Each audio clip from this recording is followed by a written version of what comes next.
I'm going to break this down so it's easy to understand. We are told since birth that we are nothing unless we're married and we have a family. Because of this, we have been socially conditioned to seek our value in other people, especially if we come from a long line of unhealed generational trauma. We get married and we have kids and we do the things, and we don't even know that we have healing work to do because we're just doing what they told us to do.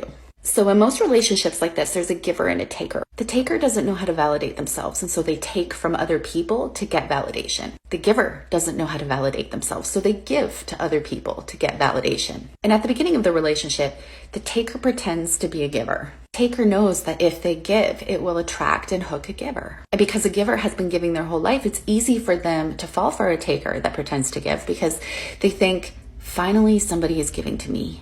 So as the relationship progresses, the taker slowly shifts from being a giver into their wounded identity of being a taker. This triggers the wounds of the giver. So they simultaneously shift back into their wounded identity of being a giver. They start to give more in hopes that it will reignite the taker's desire to give. And eventually both people end up operating from their true identity. The taker is the taker and the giver is the giver. So the giver starts to wake up to what's going on. And they say, wait a minute.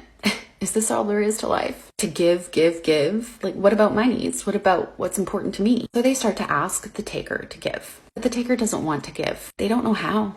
So they'll tell the giver that they're asking for too much, that their needs are selfish, or that they're not giving enough. Now, this might distract the giver for a little bit of time, but eventually they figure it out because they know that they're giving and they know the effort they're putting in and they know that it's not being reciprocated. It is in this relationship with a taker that a giver has an opportunity to understand and heal their emotional trauma. When they realize that they entered the relationship from a wounded place and they wake up to the lesson that there is more to life than sacrificing yourself for others, that their needs matter too, and you get to know yourself and you learn how to meet your own needs, that autonomy is healthy despite what we've been told. So the givers walk away from the takers and they find people who think and view life from that same place. And the takers, well, they'll just continue to blame the givers.